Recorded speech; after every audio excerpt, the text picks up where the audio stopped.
All right, what's our plans for this rig right here? We're going to talk about that here in a second. This video I'm filming before you've ever seen the first video about this truck. So it'll be interesting to see what kind of comments you've left, you know, before then and now. But we're going to get started right after this.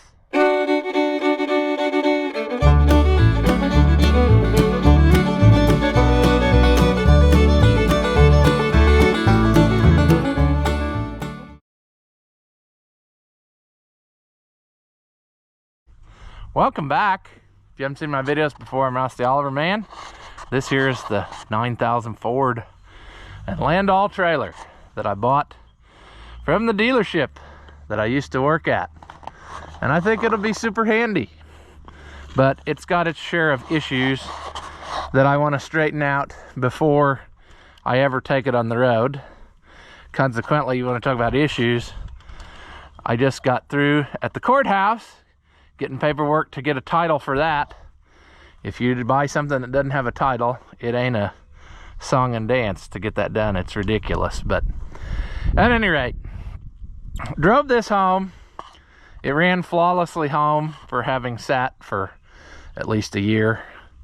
And you know, what do we do now? Well, I've been kind of working on stuff in my mind and looking up parts on the internet and deciding how to proceed here, because there's a lot of problems. Battery box is about to fall off.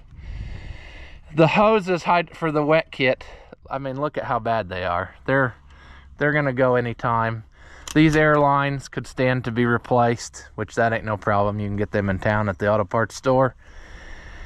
The big thing though, you know, the hydraulic system needs attention. Like I said, there's a share of air lines on this whole rig that could stand to be replaced. Most importantly, I want to replace these two air lines that go to the 2-speed on the transmission. Let's go around to the other side. Since working on that the other day, I downloaded the Eaton shop manual, and I've read thousands of pages, it seems like, and I understand how this jobby works now really good. So we're learning lots of things working on this. I've done a little bit of stuff with air systems and air brakes, but nothing to this full extent like on this truck. So we're definitely in for a learning curve on a lot of stuff. So when I had that out in that other video, that 2-speed valve or shifter thing, I talked to the other guy that worked there, because he was the one who usually did this, because he was the thinnest one and he could fit under the truck all the time when we worked on it. But some of that did come back to me. I remember the stuff we did, you know, once I had to do it.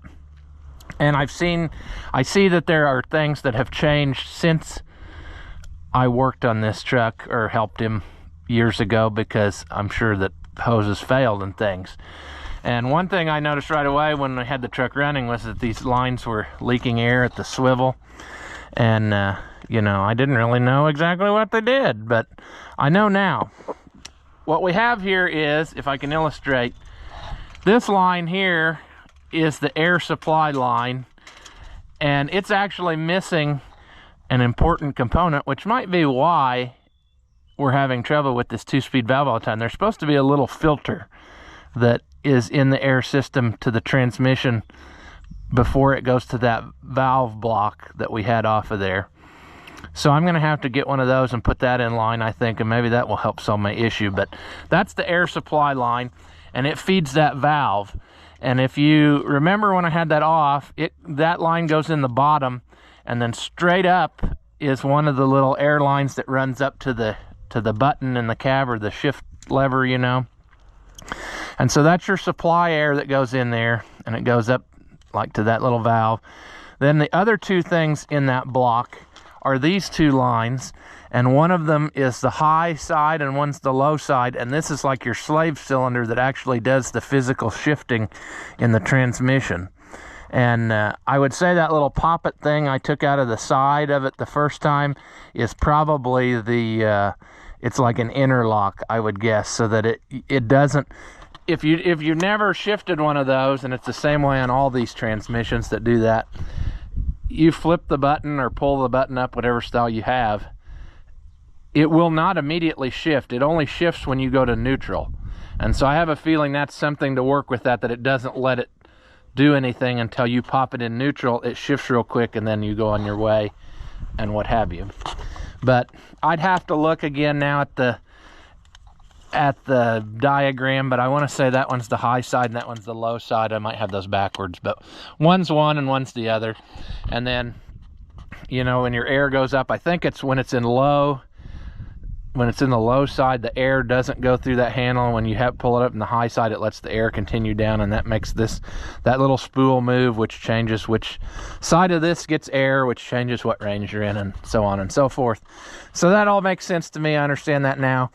And these are like a standard type of hose that you get for these transmissions, and I'm just going to order 2 new ones. But what I got to know before we do that is I want to know the approximate length, because there is all kinds of different ways you can get those, and I don't want a whole bunch of extras hanging out. So I'm going to try to inappropriately wrap my tape measure around here. I guessed it would be about 30 inches. So, you know, I don't know what my choices are. I've got their parts book that shows all different sizes and shows the part number. Strangely enough, it's not organized by the actual like inches, it's just, I don't understand how they did it, but I would say that 29 to 30 inches. I'll just have to see what my choices are. I was thinking that the choice is 32, and I might not be quite exactly on the thing, but that gives me an idea. When I look in there, I'll be able to tell which ones they are. Those 2 are pretty well the same length. Then the only one that's going to be different is the one that they've replaced with a hydraulic line that we need to run through a filter. And since I don't have whatever that's originally supposed to be, I will probably just make a bracket and mount that filter to the lip of the cab here somewhere. So I'll need a hose to run from that up to the filter, and then one to run from the filter to where it's getting its air supply there. And I thought about using the nylon air line and push to connect stuff on that, but I don't know. I might get another one of these rubber hoses to go from here to that valve. And then actually from that filter, when I say valve, I meant filter. But it's also a pressure regulating valve. I guess I should explain that in a minute. But it has 3/8 threads on one side, and then, you know what I'm saying. So maybe I can recycle that hose and just have it cut and put a new end on it with 3/8 threads, because all the threads on this stuff is 1/8 inch pipe thread, strangely enough. But I'll get those hoses ordered and that filter thing ordered and decide what I want to do. I want to order stuff is what I'm getting at. That's why we're doing this walk around, so I can measure stuff and figure out what I might need and get some of this stuff coming, so that this doesn't just sit here and nothing happens, you know. I don't want to have to be sitting and waiting because I was too lazy to do the homework here. I'm going to try to get an idea of what I might need for this. Oh, that's going to be about the same. I'll just probably order 3 alike, and that'll get me enough slack to get up here to where I'm thinking I'll make a little bracket that hangs down. Put that little filter thing right here maybe, and then maybe I can get the short line made or curl it around or do something. That's the least of my worries right now. Special parts, order those. Stuff I can't get locally, stuff I could probably drive somewhere and get locally, but I'd rather just order it, be done with it. And then hopefully I won't have any more trouble with that air shifter, because that little filter thingamabob isn't just a filter, it also steps the pressure down to like 62 or so, 58 to 62.5 or something. And right now I would say that it's getting full 100 psi air pressure, And maybe that's part of my issue too, why this truck was always acting up with that. So I'm going to make that happen. Then we're gonna have to just, like, I'm not gonna just plug in and start replacing everything.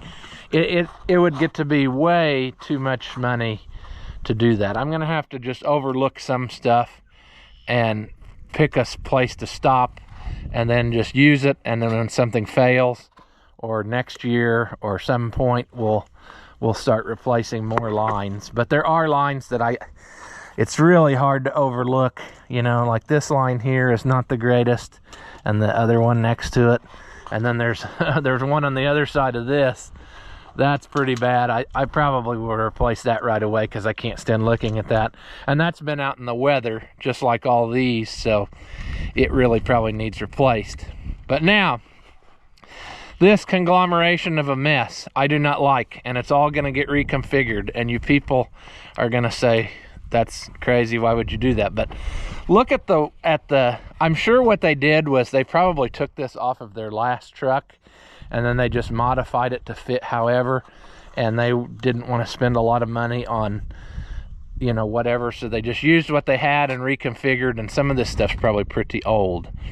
But what I'm thinking about doing here to make this a little bit different is, this is all going to go away off of here, and I think I'm going to move the fuel tank in this spot right here.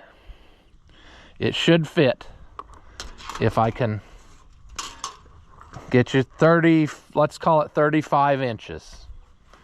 So 35 inches, it should fit nicely right there. And then you're going to say, but you need a hydraulic tank and you need a battery box. Yeah. Guess what, friends? They make stuff. I don't need to reinvent the wheel. I can make it look nicer whilst also helping myself out. So what I'm going to do is get a hydraulic tank that fits here. And that should be about 34-inch frame is the standard, I think, on these trucks. So if I would get a hydraulic tank that I can put here, vertical tank, that's going to look oh so much prettier. Then I'm going to have to, in order to keep that in line where it needs to be, I've been thinking what I'm going to do is I'm going to cut these channel irons they've made where they fit inside the frame. I'll cut them on both sides so that they fit inside and just re-bolt these underneath. And then I don't have to change anything. It's going to lower that pump by 1.5 inches. Now, is that really going to make that much difference? Probably not. And what it's actually going to do is lessen the angle of that drive shaft, and I don't think it's going to put it in any more real danger, because look at all the other stuff on the truck that it's going to hit first before it hits that. So I think if I do that, that's going to be the minimum refabrication thing. So I'll end up bolting these, and I'll probably have to cut like an angle maybe or something to be able to rotate it in there somehow. I'll figure that, we'll cross that bridge when we get there. But I'm going to cut this where this mounts flush underneath this frame rail, which will leave the top of this flat all the way to the fifth wheel plate. Hydraulic tank will go in there. If there's any space, I'll fill it with a piece of diamond tread aluminum or something, make it look pretty. And so that takes care of getting rid of this out of here. Battery box is gone. Fuel tank will go up here. Battery box, I'm going to order a battery box like for I think it was a 379 Peterbilt, where they use a battery box that has 2 steps made to it and then 2 rubber handles, and you can pull the thing off to get to the batteries. They'll be tucked under there, which will give us an opportunity to shorten these battery cables. So they'll be just coming through right in here. We can refab all that. If the cable isn't very good in places, we can do what we need, but the starter is right there. So we're gonna cut down the amount of battery cable by a bunch coming in there, and we can configure that however. We might add a 3rd battery and use those nice battery connectors and have them all in line, just like they did when I worked on the school buses. I don't have a problem with doing something like that. If I make it better, we'll have to see what that battery box fits. But if I do all that, I think that it's going to not only make it look nicer, but it's going to just make this so much easier. I don't have to fab up anything. I can just use stuff that is already made, you know, because I don't like the fact that these steps are a little bit bent up and stuff, and like this is horrendous. Why make another battery box when I can buy something that fixes two problems at once? This tank, mounting it up there, it's actually extended out where it is. I think I'll be able to just use these factory brackets and get it right up close, and it won't be sticking out so far. The only thing I don't like is the outlet is right there, so I'd have to put a plug in there maybe and see if I can get this plug out, and getting steel plug out of aluminum ain't always easy. So I'll have to decide how that's gonna go or what I wanna do there. But I think that can happen. This is a standard thing here. I might be able to get a sending unit and even rig up a fuel gauge in the cab, you know, and make that nicer too at some point. But I think if I do all that stuff, you know, my hydraulic tank will then be up there. The pump will still be where it is, just this bracketry is going to be underneath the frame lip and still be hanging in the same place. The batteries will be over there, fuel tank will be over there, and I think that's going to work. I'll probably spend $1,000 to $1,500 to do all that, but it's going to be so much nicer and last forever. It's going to last the rest of the time I have this truck easy. Then, by doing all that, another thing that it's going to do is when I start replacing these hydraulic lines, we're going to have a lot shorter run from what I'm thinking. So like this, all from the pump goes all the way over there. There's a filter, it goes all the way over there. I could potentially move that filter like over here and bolt it onto this, which will now be underneath. So it'll be in here. Then I will have, from the bottom of that tank, short runs to everywhere. Short run to the filter. Short run from that up to here. It's going to have a T in it because I think the tank I looked at only has 2 outlets in the bottom, and this line also goes in there, but I can put a T in the bottom of that and have one go to there and the other thing go there, and I think we'll be good. The filter will be mounted. It'll come out of there. That's return from the trailer. And what I think I'm going to do is I'm going to mount a bar. I have to see how tall that tank is, but I'll mount a bar across here and have those fittings for this wet line rigid in there on the truck. And I'll probably switch back to the screw style other than these, because these are pretty rough looking. I'd say they've been around for a while, and I don't think this is the industry standard. I think that the screw style is what most trailers would have in case I would ever get into the situation where I get a different trailer. I actually looked at a dump trailer when I bought that Alice Chalmers. That guy had one there and he priced it to me, and it had screw style ends on it, but I don't know that I'll buy that right now. But what I'm saying is, if I have them up here where I can get to them easy, I think that will also eliminate, look what that would do. This hose, instead of being draped over and all the way to here, now could go up to that bar with a hydraulic hose and be in an end that's maybe 3 feet long instead of 8 feet long or whatever. And then when you have to replace hoses later on, you have shorter ends to do. It's not as expensive. So if I would go up to there for that, then from the filter, I would just switch to another hydraulic hose, go from that filter here up to the bar, and then there you go.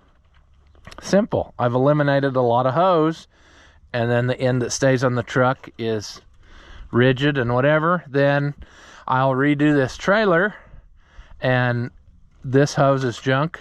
So I'll just make it a little bit longer where it comes over and ties into the truck, you know, reaches. In other words, the long hoses will be just like on your farm implements. The longer hoses stays with the implement, in this case, which is the trailer. It'll come up there, connect. The return hose, we'll change this. I know they did this because it was cheaper, but I'll change to a hydraulic hose and go from there over to the truck. And I will probably do just like kind of what they did here, where one side will be male, one side will be female. That way you can't screw it up when you hook it up. And then there you have it, friends. You know, it'll be replumbed, but less hose as we do that, just by simply buying a different tank, which will move it over here to where stuff's going on. And I think that's what I want. I've been thinking about this, you know, kind of in the back of my brain, the background tab open, and, you know, in bed at night, just thinking, how am I going to change stuff and make it my own? And I think that'll be really nice. It'll look nicer, and it will eliminate a lot of the extra, you know, this mess. This is just, it's stuff that was the way it was, and they just adapted to make it go. Some of this was probably already on this truck. I don't even know. I don't know if this truck had the wet line kit on it, or if they did take it off the other one and changed it. I don't know. But what I'm saying is, with a little modification here, I can make something that looks really nice and cleans that all up. After I do all that and I find out that I like that or don't like it, especially that battery box, what I'm thinking, if I find that I like that, I'll probably order another one of those and put it over here so that it matches on both sides of the truck. And then you'll have a little compartment you could store extra stuff in that needs to stay with the truck. And I could move these steps back here, and then have a way that I could climb up here and, you know, hook up stuff or whatever I needed to do without having to really climb back and forth.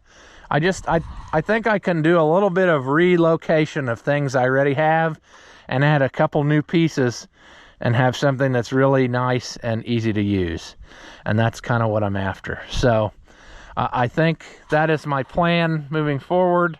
I've got some measurements now on camera, so I can tonight, you know, look it all up and order what I want and get the process kind of started. And then when we get the pieces, we're going to unhook the trailer from the truck, which reminds me, I'm going to have to see if there's a jack stand that comes with this, or they have leaning in the shop, because what I assume takes place here, and I might be wrong, I'll have to ask them, because I don't really know, never seen this trailer unhooked from the truck, but I assume that there's a piece that I can put in here like a foot, and then just raise the trailer up, put a block under it, set the trailer down on it, and then drive out from under it. That's what I'm thinking happens. I might be wrong on that, but that would be what makes sense to me. I don't see anything laying in the trailer, but I would bet that that's what happens. And if not, I'll have to make something to do that, what I just said that I would do. But we can get the truck out from under the trailer, and then we can get this down by the welder and whatever we need to do when we do all of our refabbing and stuff, because we'll probably have to weld to, like, what I would like to do is use the factory things that they left on the frame if possible, and just weld to these so that it's not whatever I do isn't a permanent, you know, thing that could easily be unbolted and whatever. And I think that would be the way to go. That oil line change will probably also increase my oil capacity, because I don't know what this gallon wise actually would hold, but I don't know. The only thing that I'll have to really change to make all that reconfiguring, well, we were going to do the hydraulic lines anyway, so that doesn't really matter. They're going to be shorter, so less money there. I'll have to make different fuel lines, both supply and return, to get to the tank if I move it over here. But that's also going to bring it up higher. Like right now, the fuel line's hanging down pretty low. And I just think it's, in my mind, what I can see in my mind, I think it's going to make it so much nicer. And it will be easier to use. And like I said, it should last me pretty well the rest of my life, or as long as I have this. You know, we'll probably spend a bunch of money, and then the motor will throw a rod. That's how my luck goes. But at first glance, you look at the truck and you think, oh, this truck's a piece of garbage. Why is he doing that? It's got a lot going for it. It's got a good engine, runs good, the transmission's good. It's got new tires all the way around. I mean, there was a guy that did business there with the shop from, I don't even know where he's from. He was a trucker, and he would stop in every so often, and I think he just pretty well gave him these tires or sold them to him for next to nothing. when he saw that the truck had bad tires, he said, I got some of those, I'll hook you up. So he sent, I mean, really nice tires down. And so that's how the truck got pretty well all new tires. The trailer has all new tires pretty well, that just had to start putting them on, and they probably don't have 200 miles on them, but you know what I'm saying. So it's got a lot going for it, that it's worth putting a little money into it in extra ways. And then when I get all that reconfigured the way that I want it, there's a few other things I'd like to do to the truck. But then after we're done with the truck, we'll turn our attention to the trailer and make the appropriate hoses for the trailer, fix whatever we need to fix on there. We're gonna have to, at some point, address this front half of the floor. You can see where they stopped. And looking at it, it's getting pretty rough. We'll pry up sections of this floor. We'll weld in new cross bracing, and then we'll put new diamond tread floor across, because I think these are 4x8 sheets that have been cut just shy of 4 feet, but I think that's how they come. So in that case, what'd I say, 48 inches. It'll be a little different where it takes us each time, but 48 inches to there. So that would be 2 sheets. And of course now my tape measure had to leave the chat, but basically 3 more sheets. Yeah, you heard of 3 sheets to the wind. Well, 3 sheets of the diamond tread floor would get us up to the front. And I don't know how wide it is, but it probably will be pretty well a full sheet it takes, because I'd say that's getting close to 8 feet. It's 7 feet and about 7.5 inches. So 4x8 sheet, you know, it's going to take 3 of those to get us all the way up. But what I do like about that is it'll eliminate like this little half piece here. I don't know any reason why that would have to be that way. That's probably just how it worked out for the original floor when they did that. But 3 more sheets of that should get me all the way up to here. And then we can redo some of this if we need to. Maybe we can find rollers and make that an actual, you know, like you do on your little winch, you know, have rollers to help support the cable. But the trailer, we're going to treat this as 2 separate projects first, you know. And the first thing we're going to focus on is straightening the truck out the way that I want and get it the best I think it can be.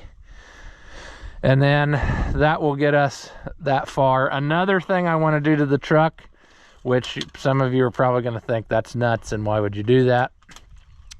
They make a deal, and I don't know how that will play out exactly. Maybe what I'll need to do once we get the trailer off is see how this plate is attached to the truck. Okay, it's bolted all the way along there. Maybe I don't want to do that. But what I was thinking was, they make a thing like a flip over gooseneck ball plate. And it would be awfully nice to just mount that on here, from here to wherever it goes. It's probably going to be inconvenient because it probably will interfere with this brace here. But if I could figure out how to do that, it would be nice for emergencies to be able to pull a gooseneck trailer and get it off the road or something, should I ever get one of those and have that happen. So I've kind of been thinking about that. Stuff's just not, it's just not quite looking at it what I would want. But what I could do is this sliding fifth wheel plate, I think we moved it once, but it obviously hasn't been moved in a good while. So there would be a lot of work getting that going, but it really should work. So maybe I'll take that all the way off and get it cleaned up and do what I want. And if I decide to do that, what I might do is move it where I don't know if there'd be a situation where it would really need to go back much farther than it is right now. But if I would move this whole plate forward a little bit the difference of that thing I'm talking about could be mounted in there. I could actually physically slide this backwards on the plate, but it would be in the same spot it is now. If I moved the plate up, let's say a couple holes, you know. So instead of being pinned in there, it'll be pinned in this one, but it'll be in the physical same spot it is now to play nice with this trailer. But that would also give me the advantage of having that emergency gooseneck thing. Right now, if you did it, it would be putting pressure right down here, which would be behind the axle. I don't know that that's really going to be an issue for emergency pulling a trailer home, because the motor's so heavy, I don't think you would stand it on end. But I don't know. That's just another thing that I thought for another $500-600 if a guy put on there, it might make for a good emergency rig. I could have it wired up where it looks like somebody already does have it wired up for regular trailer light operation. You'd have to have an electric brake control if you wanted to use the electric trailer brakes, which somebody probably really has done, because it has a pintle hitch on it, and that's probably what they were doing.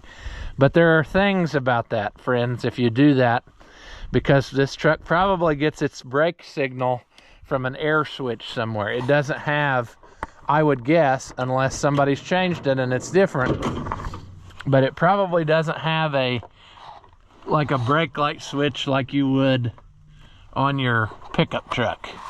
In which case, to get a signal, although I do see a blue wire, and that's usually trailer brake control, but yeah, it doesn't, I don't think it has an electric brake switch, but I don't know. I'll have to look into that, figure out what some of that is when we get to that point, if we get to that point. But if you had an electric brake controller mounted in it and then had your stuff hooked up here, you could run a regular electric brake trailer pulled behind this truck, pintle hitch style, or the gooseneck style if you had that emergency thing, you know, you needed to take care of. So that's what's kind of what I'm thinking about this whole project. And when we do that part of it, we can straighten out some of this horrendous wiring. Because you look at the electric wiring here, they've got, I hate these Scotch lock connectors, but, and I'm sure the people I bought it from didn't do this. This was already on here. But we got that to these brake lights. We got thin little wire here that's just not very good. We've got cutoff wire there, which probably was the original brake light wiring, which has been all changed. And so we could replace all that, rip it out, and put in nice, you know, round sheathed wire like we were going to do on that trailer if I ever get to that point. My flatbed trailer, I bought all that stuff and then never have done it. Might end up using the wiring on the truck. But I'm a fan of eliminating extra crap that we don't need, you know. And if we need, like here, they've made a ground wire, probably that the trailer lights weren't getting a good ground. We might be able to do that better in some way and just make it a little tidier, you know. It's functional now, but it would be awful nice to have, you know, like stuff like this, not just taped off that goes nowhere. This is probably an airline, and it probably is hooked up to something and has something jammed in the end that is taped shut.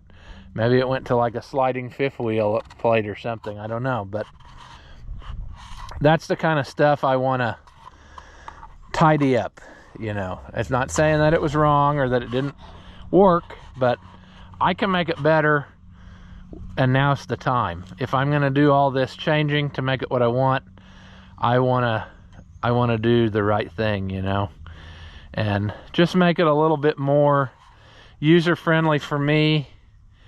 You know, like here's a couple they got where you could use truck air to air up your tires or whatever. Well, that's been out in the weather so long, a guy might change that, you know, and he might put a little valve on it where you can just shut it off and then have it point at a different direction so it's out of the way. We'll figure that out. That's the kind of stuff we'll do when we tidy it up later on. This is more than likely a drain valve, some way or another. But I know if as soon as I touch that, then it will never seal again. So yeah, but there's things. And then along the way, while we're doing this, we'll service whatever things need serviced, filters and things. There is going to be some learning curve. I don't understand all of the air brake system components that I see here in front of my face, but I will learn. I will figure it out. Things have come a long way. The modern air brake systems, like on the school bus, are way different. There's some of the same stuff, but some of the stuff they've redesigned and it doesn't look anything like what you have here.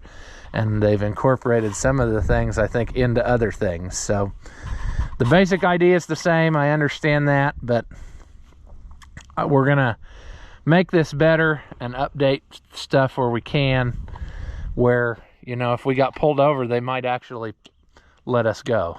I mean, right now, if I got pulled over with it, they would probably take me to the back part of the jail where they don't even know where the key is, and they would just slam the door and, you know, say, see you later, because there's a lot of stuff here that I don't think they would overlook on a DOT inspection, because there's just things, you know, things that you fix what you do to make it keep working, and you just hope you don't get pulled over. So we're going to try to straighten some of that out, because we have to. It needs replaced anyway, you know. These hydraulic lines, it's a miracle that they even worked this far.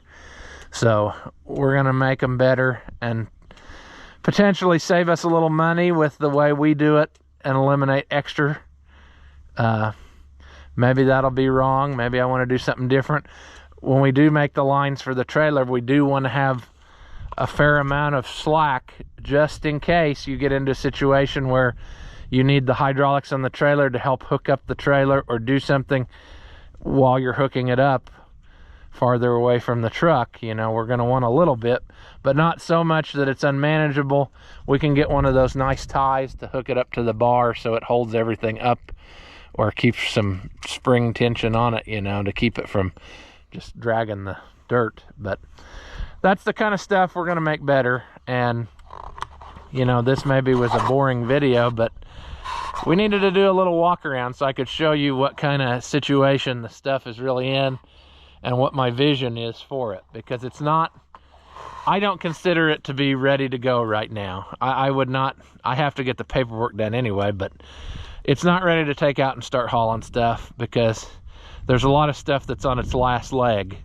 You know, I don't want to be driving down the road and have my 2 brand new batteries hit the dirt and go under the tires, and that, you know, then the truck dies and we're stuck in the middle of the road and stuff like that. That just doesn't do it for me. So we're gonna make it better, and I don't have a problem with spending a little bit of money on it to make it something that I want and that's usable. You know, another thing we need to straighten out is the wipers. The windshield wipers did not work on the way home, and part of that is because they're not the way they should be. It's supposed to have an air wiper motor, and it wasn't working. So the guy took it off and sent it to some place, I think in New York, and the guy was going to rebuild it. Well, then the guy died, and so the wiper motor's gone forever. So if you know a place where a guy could find an air wiper motor for one of these, I sure would like to know how to do that, or where to find that, because not only for this truck, but my other truck has an air wiper motor. So it would be awfully handy to know where I can get that, or get a replacement, or get that fixed. Or on this one, I just got to have one because it's not there, and they somehow rigged up an electric motor, and there's a switch hanging through the dash to run the wipers. And yeah, that toggle switch, I would say, is the one, and it does nothing. It did not work on the way home. So we need to get back to where we can use the factory little air wiper deal here, and it works pretty good. Like on my other truck, that just it does the thing. So that's something that needs to work, and we need to get that figured out. So like I said, if you know where I can find an air motor, let me know. And then, you know, the final stage will be kind of cosmetic-y stuff.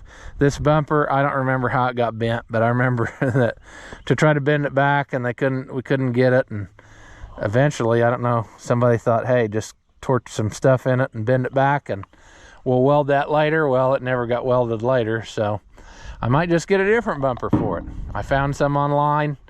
You can get a, you know, but there you go. There's another 600 bucks. Do you do that or not? Well, I don't know, but like I said, it's worth to me spending a little bit of money on it to make it where I don't have to worry about some stuff every time I go out. I don't like to have vehicles where you never know if you're going to make it home. You go out to get something and you don't know which thing you're going to have towed home, the rig you took or the thing you went to get. So that stuff will straighten out. Like I said, cosmetics will be the last step of it. You know, bumper, potentially tidying up this exhaust in some way, potentially making this different. I remember when this got ripped off, and this is actually a pretty good solution. It's a piece of power takeoff shaft. It's very, very solid, but is that really what we want? I don't know. I mean, we could probably paint it black and it would blend in a little better, and maybe just get a couple new mud flaps that are whatever. But that's the kind of stuff we worry about later. Potentially better brake lights that are, you know, those are brand new, but I like LEDs, you know. I might switch a bunch of stuff to LEDs on this truck just to make it nice. Might even add some more lights, you know. Just, that's what you do when you're a super trucker. You just start adding lights. Adding lights, get you a bumper that's about that far from the ground. That'd be real handy out here in the mud, wouldn't it? But I think that I've got a pretty decent-ish plan formed. And I maybe shouldn't have told you about it ahead of time, but I am. I'm going to tell you about it ahead of time and see what kind of stuff you say in the comments, how stupid you think I am. But I see that I have no cab lights left. All the lenses are gone, so that would need to be addressed. Also, the horn did not work. It just kind of, like there's something in the valve and it got stuck, so we'll have to straighten that out. But coming together. The first step was getting it home.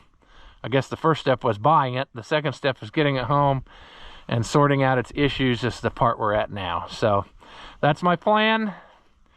We just spent 42 minutes talking about it. That's kind of crazy, but probably more than that by the time I edit out the stuff that whatever. But that's where we are on this project. I'll get some parts on the way, and then whenever I have time, we're going to squeeze in working on this. I still have a lot of projects ahead of it though, of other people's that need to be finished. They've been here too long. It's time to get it done. So, but I want to try to keep this project going in the background as long as possible. I feel like even when I'm working on other people's projects, there is like sometimes a day when I should be able to work on the stuff I want to work on for me. And that's just the way it's going to be. I mean, I'm working like 20 hours a day some of these days, and I'm getting kind of fed up with that. So I'm going to try to do some of my own whilst working on other people's stuff too. But that's the way it's going to go. And so that's where we're going to leave this one. After watching what you just saw, do you feel like your IQ has dropped lower than your credit score? Well, there's no reason that both of us should be miserable. So go ahead and hit that thumbs up and leave a comment. That stuff costs you nothing, and it really helps me out. Your banker may not approve, but I know mine will. As always, thank you for watching, and I'll see you in the next one.